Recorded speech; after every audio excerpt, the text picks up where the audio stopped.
ഇന്നത്തെ മെയ് 1 പ്രത്യേകത എന്താണെന്ന് ചോദിച്ചാൽ ലോക തൊഴിലാളി ദിനമാണ്. ഒരു കണക്കിന് നമ്മളെല്ലാവരും പല മേഖലയിൽ പ്രവർത്തിക്കുന്ന തൊഴിലാളികളാണ്. മഹാനായ ആദം നബി അലൈഹിസ്സലാത്തു വസ്സലാം ആയിരുന്നു ലോകത്തെ ആദ്യത്തെ കർഷകൻ എന്ന് തഫ്സീറിന്റെ ഗ്രന്ഥങ്ങൾ പരിശോധിച്ചു നോക്കിയാൽ നമുക്ക് കാണാൻ സാധിക്കും. നൂഹ് നബി അലൈഹിസ്സലാത്തു വസ്സലാമിന്റെ മേഖല കപ്പൽ നിർമ്മാണമായിരുന്നു.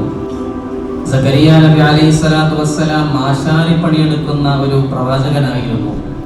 ദാവൂദ് നബി അലൈഹിസ്സലാത്തു വസ്സലാമിനെ പറ്റി ഖുർആനിൽ അല്ലാഹു പറയുന്നത് വഅലന്നാ ലഹുൽ ഹദീദ്, അദ്ദേഹം ഒരു ഹദ്ദാദായിരുന്നു, ഒരു കൊല്ലപ്പണിക്കാരനായിരുന്നു.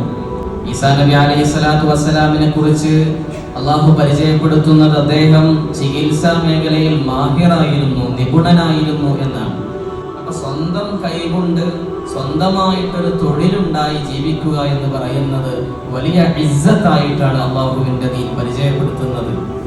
ചില ആളുകൾക്ക് അതല്ലെങ്കിൽ ചില മക്കൾക്ക് ഒരു ധാരണയുണ്ട്, എൻ്റെ ഉപ്പാക്ക് എന്തായാലും കുറെ പൈസ ഉണ്ട്, എൻ്റെ ജ്യേഷ്ഠൻ ഗൾഫിലാണ്, അപ്പൊ അവരെ ചെലവിലൊക്കെ ഇങ്ങനെ സുലഭിലൂടെ കഴിഞ്ഞു പോകാം, പണിയൊന്നും എടുക്കാതെ കടന്നുറങ്ങി ജീവിക്കാം എന്ന് പുതിയ കാലത്തുള്ള ജെൻസി ജനറേഷനിലുള്ള മക്കൾക്ക് അങ്ങനെ ഒരു ധാരണയുണ്ട്. അത് വലിയ മേന്മയോടുകൂടി എടുത്തു പറയാനുള്ള സംഭവമല്ല. സ്വന്തം കൈ കൊണ്ട് അധ്വാനിക്കണം. ആയ കാലത്ത് ദുബായിൽ പോയി മറ്റു രാജ്യങ്ങളിൽ പോയി അധ്വാനിച്ച് കഷ്ടപ്പെട്ട് ഇപ്പൊ വെറുതെ ഇരിക്കുന്ന ആളുകളോടല്ല ഞാൻ സംസാരിക്കുന്നത്.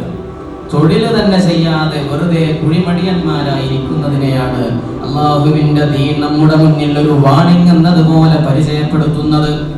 അള്ളാഹുവിന്റെ തിരുദൂതർ സല്ലല്ലാഹു അലൈഹി വസല്ലമ തങ്ങൾ പഠിപ്പിക്കുകയാണ്, സ്വന്തം കൈ കൊണ്ട് അധ്വാനിച്ച് തിന്നുന്നതിനേക്കാൾ മറ്റൊരു നല്ല തീറ്റ ദുനിയാവിൽ മറ്റൊന്നുമില്ലെന്ന് പരിശുദ്ധ റസൂലുള്ളാഹി സ്വല്ലല്ലാഹു അലൈഹി വസല്ലമ തങ്ങൾ പഠിപ്പിക്കുകയാണ്. ഒരു ജോലിക്കാരനെ നമ്മുടെ വീട്ടിൽ പണിക്ക് വിളിച്ചു കഴിഞ്ഞാൽ വൈകുന്നേരം ആ മനുഷ്യൻ ജോലി എടുത്തുകൊണ്ട് തിരിച്ചു പോകുമ്പോ അവന്റെ വിയർപ്പുണങ്ങുന്നതിന് മുമ്പ് അവൻ ചെയ്ത ജോലിയുടെ കൂലി നിങ്ങൾ കൊടുക്കണേ എന്ന് പരിശുദ്ധ നബിയെ മുഹമ്മദ് മുസ്തഫ സല്ലല്ലാഹു അലൈഹി വസല്ലമ തങ്ങൾ പഠിപ്പിക്കുകയാണ്.